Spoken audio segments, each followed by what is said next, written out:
Are you thinking of starting a business? How do you know when you are ready to start a business? I do not believe everyone should start a business. Now we have this culture of people wanting to be entrepreneur without knowing what it takes. Entrepreneurs are now the new rock stars.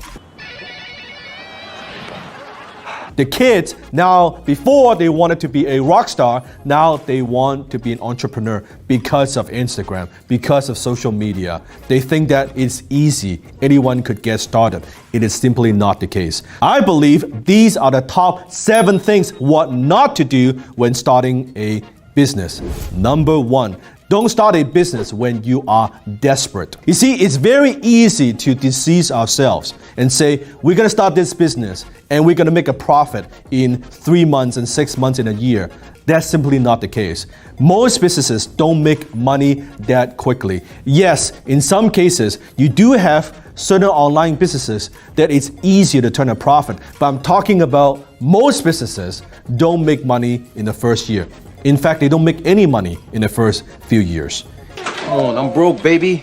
I ain't got no money. And it requires a substantial amount of investment in terms of time, in terms of money, to just get it going. It is not easy to get a business going. So don't start a business when you've got no money, and don't start a business when you're living paycheck to paycheck. How are you gonna meet payroll? How are you gonna do marketing? How are you gonna get the business going? You gotta cover your living expenses, at the same time, cover all the overhead in the business. How are you gonna come up with that money? Answer the question. So don't start a business when you're desperate. Number 2, don't start a business if you don't know how to close. I'm talking about how to sell, how to influence, how to make that sell. In business, nothing happens until a sale is made. A lot of people say, oh, I've got an idea, so fucking what? An idea doesn't mean spit. Unless you know how to turn that idea into a product or service that people want to buy. Shut up and take my money. And you know how to get your product or service in people's hand. And you know how to communicate, how to close. In exchange of money, it doesn't mean anything. An idea is dime a dozen. But the ability to close, the ability to sit down with someone face to face, on the phone, on camera, in video, on social media, how do you convince and persuade someone to give you money in exchange for your product or service?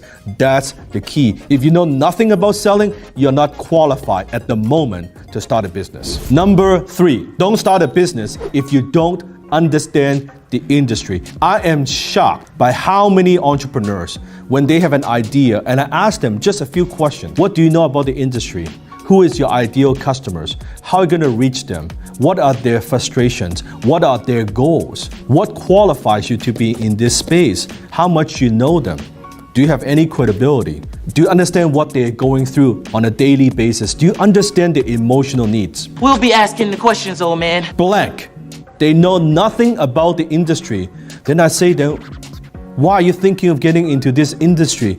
And they say, well, I thought I saw so-and-so make a lot of money doing that, so I would just get into it. It's like you see an NBA player playing basketball. Oh, they kind of doing pretty good and they know how to shoot the hoops. I should be a basketball player. You see how idiotic that is? Do you see how idiotic that sounds? This is not how it works. You have to have something that is truly unique that you bring to the marketplace that is different from everybody else. You could add more value. You can solve a problem that's not being solved at the moment. And that's what gives you the right to start a business in that particular industry. Your success in business is largely determined by how well you understand your industry. Number 4, don't start a business simply because you are sick and tired of your job or you hate your boss. If you are sick and tired of your job, get a different job. It doesn't mean you should start a business. Just because you don't like your supervisor, you don't like your manager, you don't like your boss, it doesn't mean you should become your own boss. I quit! Arthur, I quit! It doesn't make you ready. It doesn't mean you are equipped to be your own boss, to be in business for yourself. It is a different game. Now, I'm not saying don't do it. I'm saying, do you know what it takes? Don't start a business out of ego. Just, oh, you know what? I don't feel that I'm appreciated. I don't like what I do, so I'm gonna go start a business. Do you have the business acumen? Do you have the right knowledge? Do you have the right skills to make a business work? No one talks about that. Everybody talks about jumping off the plane and let's figure this out. Now is not the time for fear. Let me quit my job and let me figure this out. How are you gonna pay your bills? How are you going to support your family? How are you even going to support yourself? How are you going to support your business? All the expenses, all the capital investment. Where does that come from? Thin air? You tell me. Oh, I should just, get money from other people. I could raise capital. Sure. Do you know how to raise capital? Do you know how to do a pitch deck? Do you know how to talk to investors? Why would an intelligent investor even invest in you? What have you got? These are tough questions. You better have good answers for that. Because out there, the business world, it is crude. It is very, very crude. And every single day, someone is trying to put you out of business. Every single day, someone's trying to kick your ass. Someone's trying to take customers away from you. Are you ready for that? Are you ready for that fight? Do you have what it takes intellectually? Number 5, this is a big one. Don't start a business simply because your family and friends tell you it is a good idea. Let me break the news to you.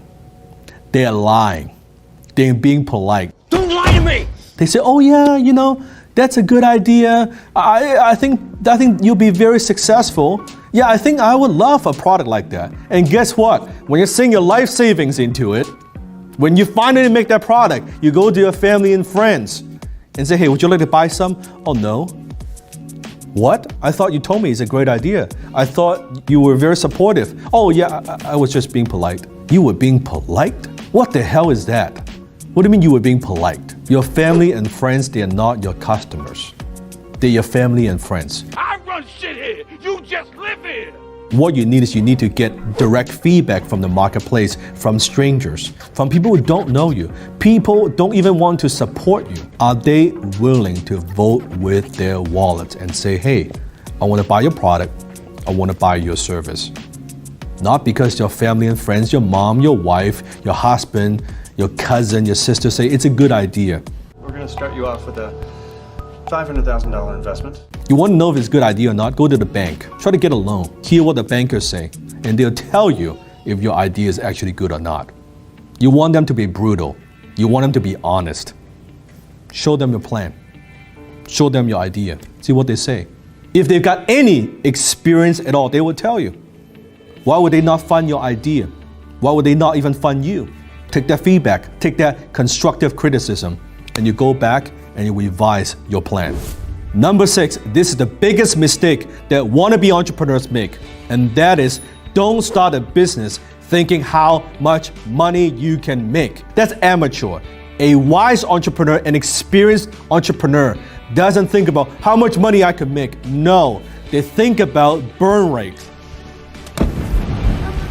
All you care about is money. They think about how much money they could lose before they go out of business, how much time they have. They gotta make that work. How much time they have before they close the door for good. Now, you don't think about that now, do you? You think about, I'm gonna make all this money. Have you ever thought about how much money you will lose? What if it doesn't work? What if it takes you way longer than you think? What if it costs you twice as much as you think? What if it takes 3 times as long as you think? How are you going to handle that? These are very, very good questions you need to have answers for. Oh yeah, it's going to work in 1 month. You are being an idiot. What an idiot. It's not going to work in 1 month. It's not going to work in 2 months. It takes time. To be a good entrepreneur, you have to be a realist. You have to look at the facts. You have to look at the data. You have to look at the numbers. By the way, do you know how to read financial statements? I'm curious. Comment below. Do you know how to negotiate? Do you know how to build a team? Do you know how to raise capital? Do you know how to market? Do you know how to sell? Do you know how to handle conflicts? Do you understand strategy? Do you understand business model? Do you understand different legal entities that you could take advantage of? Do you have a basic understanding of the tax law in your country? Oh, but I've got a good idea. It's not about that. Number 7, and that is this.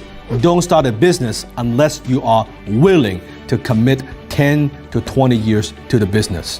What? Dan, what are you talking about? I thought I'm gonna start a business and I'm gonna exit in 3 to 5 years. Now that does happen to some people, not most people though. But going into the business, you have to think about long term. Think about 5, 10, 15, 20 years. If you exit in 5 years and you walk away with a lot of money, good for you. But what if you don't? That 10-year period of time, that 15-year period of time, knowing the first few years, probably a good chunk of that first 10 years, you're not gonna make much. It's gonna be tough. You're gonna face a lot of obstacles. It's gonna be very, very stressful. It comes with the game. And that's part of being an entrepreneur. Are you ready for that? I've had many of those sleepless nights. I got no one to talk to. How I'm gonna pay the bills? How I'm gonna solve this problem? How I'm gonna meet payroll? How I'm gonna pay rent? No one could help me. No one's come to rescue me in any way, shape, or form. I had to figure it out, and I stuck through that period of time. And I kept on going, and I didn't give up. But that first 10 years was not easy. It was not easy. Looking back, I'm like, if I knew this is what it takes, I don't even know if I would even start. Now, of course, now enjoy the fruit of the labor, right? Now, yes, we have accomplished a decent level of success. However, I gotta tell you, it was tough. It was tough as hell. And it was very, very lonely as well. But that's the path. That's why it's not for everybody. So those are the 7 things of what not to do when starting a business, when you should not start a business.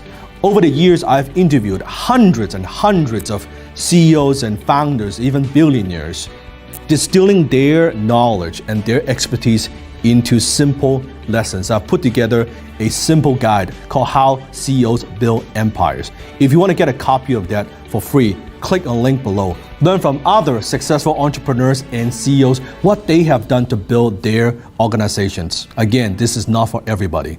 If after watching this video and you still believe you have what it takes, go ahead and download the guide. Hi, this is Dan Lok. We're looking to invest $10 million in 100 tech startups in the next 3 years. You could be one of them. If you are a founder of a tech startup, if you are looking for financial capital, guidance, and mentorship, go to www.danlokventures.com to see if you qualify.